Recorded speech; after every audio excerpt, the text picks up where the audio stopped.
네, 안녕하십니까. 김 선생의 서울 이야기를 전하는 강사 김효입니다. 이번 시간에는 해풍부원군 윤태경 제기동 제시를 소개해 드리도록 하겠습니다.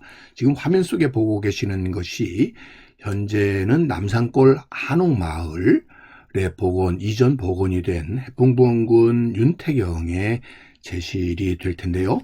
특징적인 것이 바로 이 건물의 평면 배치 자체가 으뜸 원자 모양으로 이렇게 돼 있다라는 것이 하나의 큰 특징이 아닌가 싶습니다. 이 제실이라고 하는 것은 결국 살림집 기능보다는 결국 제사를 지내는 공간으로 이렇게 보시면 되겠는데요. 본체, 행랑체, 사당으로 이렇게 구성이 돼 있어서 이 본체의 가장 윗부분에 사당을 두고 있는 구조라고 보시면 되겠습니다. 특별히 이 건물은 임금님께서, 즉 순종 황제께서 제사를 지내던 곳으로 윤태경이 경운궁을 할 때 그 목재들을 이용을 해서 지었다라고 이렇게 전해져 내려오고 있고요.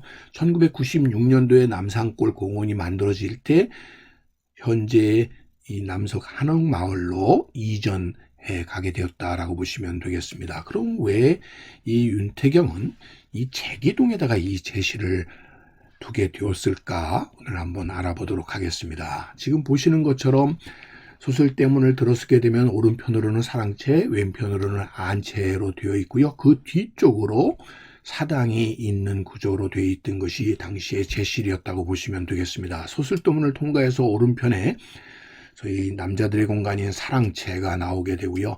이 사랑채와는 별도로 왼편으로는 안채가 있어서 이 안채에서 제사를 위한 준비들이 이루어지는 공간이었다라고 보시면 되겠습니다.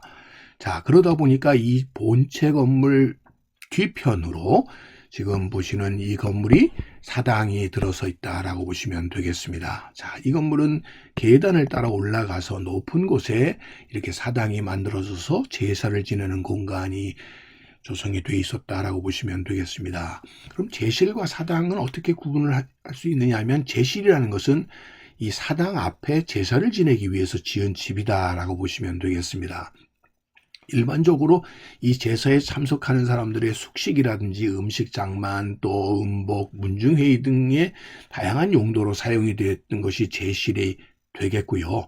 이것에 비해서 사당이라고 하는 것은 돌아가신 조상의 위패를 모시고 제사를 지내는 것으로 결국 조상의 영혼을 모시는 곳이다 라고 보시면 되겠습니다. 그래서 이 사당 앞에 있는 제사 준비 공간이 제실에 해당된다라고 보시면 되겠습니다. 지금 보시는 것이 그래서 바로 윤태경 제실의 사당의 모습이 되겠고요. 이 사당 안에 위패를 모시고 제를 지내는 이런 모습이 조성되어 있는 것을 볼 수가 있겠습니다. 자, 이렇게 준비되는 공간을 만든 이 제실을 만든 윤태경의 바로 딸이 순종효 황후가 되겠습니다.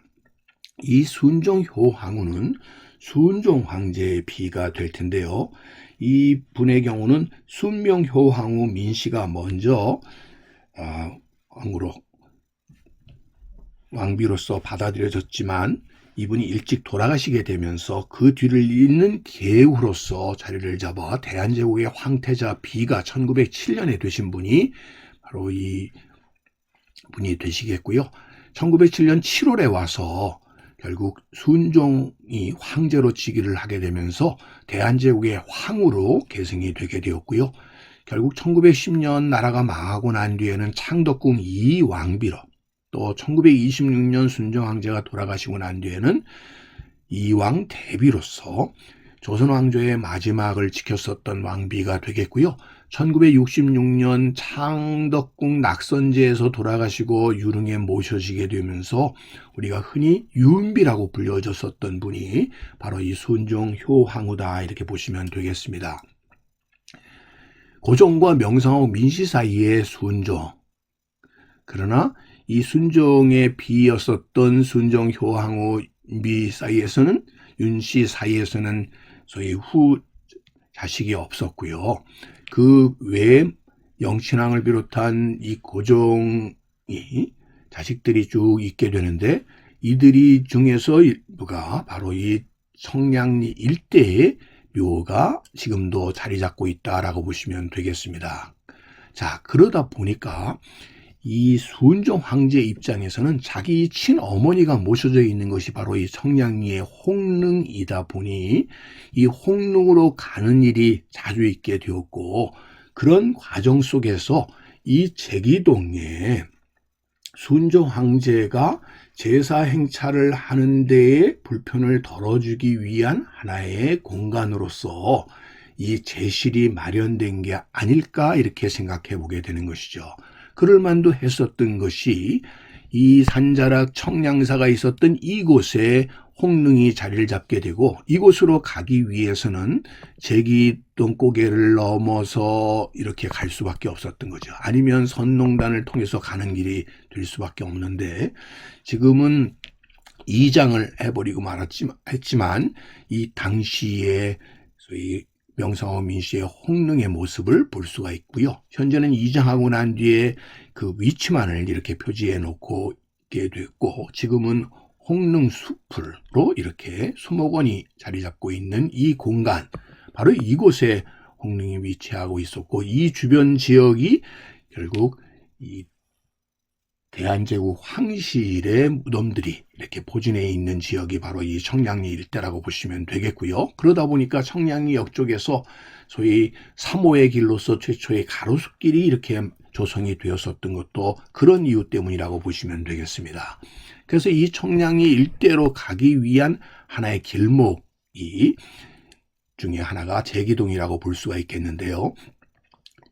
특별히 이 조선 왕조의 많은 능이 모셔져 있는 것이 동구릉이었고요. 이곳으로 임금님들의 행차가 거둥길이 계속 이어져 오게 되는 과정 속에서 특별히 이 청량리를 거쳐가는 이러한 통로들이 고종 때에 오게 되면 많이 이용을 하게 되었고요.